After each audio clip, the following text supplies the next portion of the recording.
Shalom saudara-saudari.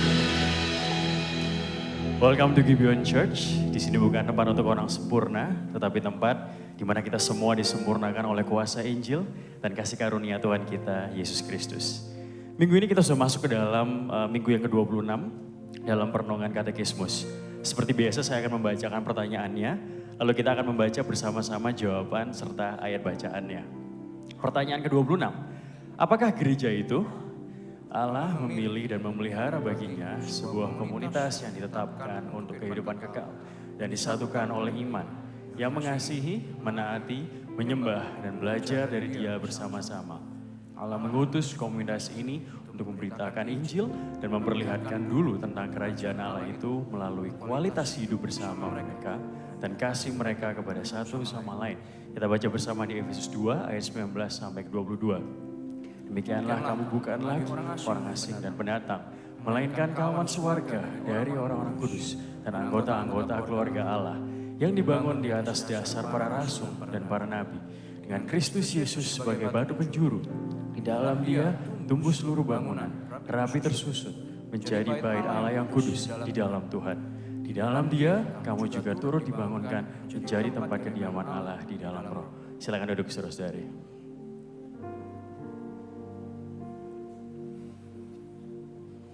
Saudara-saudari, banyak orang memahami gereja hanya sebatas gedung, denominasi, sinode, atau institusinya. Namun saudara, jika kita perhatikan kata gereja di Perjanjian Baru, ditulis dalam bahasa Yunani yaitu eklesia, yang berarti pertemuan orang percaya atau sidang jemaat. Walaupun gereja secara universal ada di mana semua orang percaya, berkumpul dan menjadi bagiannya, tetapi Alkitab secara khusus merujuk kepada kelompok orang-orang Kristen di suatu tempat. Di dalam Perjanjian Baru, maka gereja itu disebut sebagai komunitas Perjanjian Baru yang terdiri dari orang-orang percaya dari berbagai budaya, kelompok etnis, kelompok usia yang disatukan oleh Injil Yesus Kristus. Gereja juga adalah keluarga Allah. Itulah sebabnya kita tidak dapat memilih siapa yang menjadi bagian dalam gereja. Sama seperti kita tidak bisa memilih siapa yang akan menjadi saudara kita. Sehingga apapun denominasi ataupun golongannya, maka orang-orang percaya adalah bagian dari gereja dan saudara-saudara kita di dalam iman. Saudara, gereja juga disebut sebagai bangsa yang kudus, imamat yang rajani, umat pilihan Allah, yang sudah diadopsi dari Allah sendiri melalui Yesus Kristus.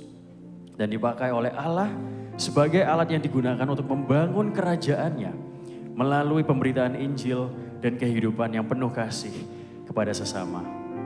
Sekalipun gereja disebut sebagai kumpulan orang yang dikuduskan melalui Kristus, kita perlu memahami satu hal saudara-saudari, bahwa di dalam dunia ini tidak ada gereja yang sempurna, di mana di dalamnya jemaatnya sempurna ataupun pemimpinnya sempurna. Dan jika saudara menemukan gereja yang sempurna itu, detik di mana Anda masuk ke dalam gereja tersebut, maka gereja itu berhenti untuk menjadi gereja yang sempurna.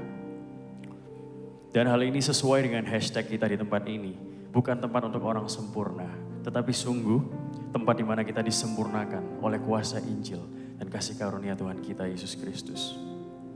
Saya percaya apa yang menjadi pengalaman kita di tempat ini, yaitu kita semua disambut dan kita juga diterima. Dan kita tahu bahwa alasan kenapa kita dapat mengalami pengalaman tersebut itu bukan karena masa lalu kita ataupun prestasi kita, tetapi semata-mata karena kasih karunia Tuhan kita. Namun saudara-saudari, kasih karunia yang sama itu tidak hanya menerima kita, tetapi juga menyempurnakan kita. Oleh sebab itu kita tidak hanya sekedar hadir beribadah dalam gedung gereja, tetapi kita juga dipanggil untuk ditanam di dalam gereja, di mana kita bertumbuh secara rohani, kita beribadah bersama, kita melayani bersama-sama, dan kita juga mendapatkan perlindungan dari ajaran sesat, dan di mana kita juga dipanggil untuk semakin serupa dengan Kristus.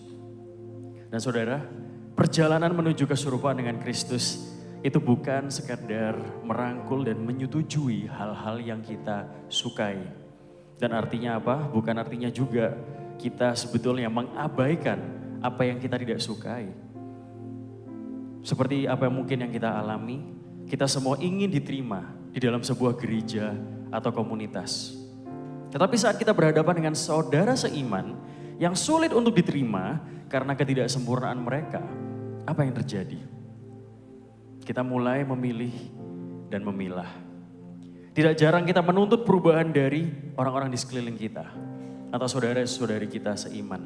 Namun mungkin kita mengabaikan proses pengudusan kita sendiri. Kita selalu berharap orang lain dapat memahami kondisi kita. Tetapi mungkin kita sendiri resisten terhadap mengampuni mereka yang telah bersalah kepada kita. Saudara, biarlah kita tidak berlari dari proses ini. Dan saat ini kita disadarkan bahwa kita bukan hanya sekedar menjadi bagian dari sebuah gereja, tetapi sungguh kita dapat menjadi pribadi yang terus dibentuk dan juga disempurnakan untuk menjadi gerejanya. Di mana hidup kita tidak lagi berporos kepada diri kita sendiri, melainkan kepada Kristus. Itulah saudara-saudari kenapa Gereja Gibeon tidak menekankan gedung dan ibadah yang dilakukan di hari Minggu saja. Tetapi kita juga adalah gereja yang memuridkan. Oleh sebab itu kita membutuhkan komunitas yang lebih kecil, yaitu care group. Di mana kita dapat bertumbuh di dalam relasi yang otentik. Kita saling mengasihi dan kita juga saling melayani. Dan kita juga dipanggil untuk menjadi sarana pengembalaan, di mana kita dapat bersama-sama menghidupi Injil dan juga menghidupi panggilan kita secara maksimal. Ada satu quote yang mau saya bagikan kepada saudara semua. Quote itu berkata, gereja adalah sebuah tempat yang indah, tempat perubahan, pengampunan, pemulihan, dan juga kemenangan. Kehidupan gereja tidak dihitung dari berapa jumlah jemaat atau anggotanya, melainkan seberapa luas dampaknya dan berapa orang yang diubah kehidupannya. Yang menjadi pertanyaan bagi kita saat ini adalah, apa kita sudah dimuridkan dan menjadi bagian dalam gereja yang telah dirancang dan dibangun oleh Allah sendiri? Saya undang setiap dari kita semua di tempat ini untuk bangkit berdiri. Mari sama-sama kita bertobat dan mengaku di hadapan Tuhan. Karena seringkali mungkin kita menganggap gereja sebagai tempat untuk memenuhi kebutuhan atau keinginan kita. Namun kita perlu mengingatkan diri kita sendiri bahwa gereja itu bukan tentang kita, tetapi tentang Tuhan. Mari sama-sama kita masuk dalam doa pertobatan secara pribadi. Dipersilakan.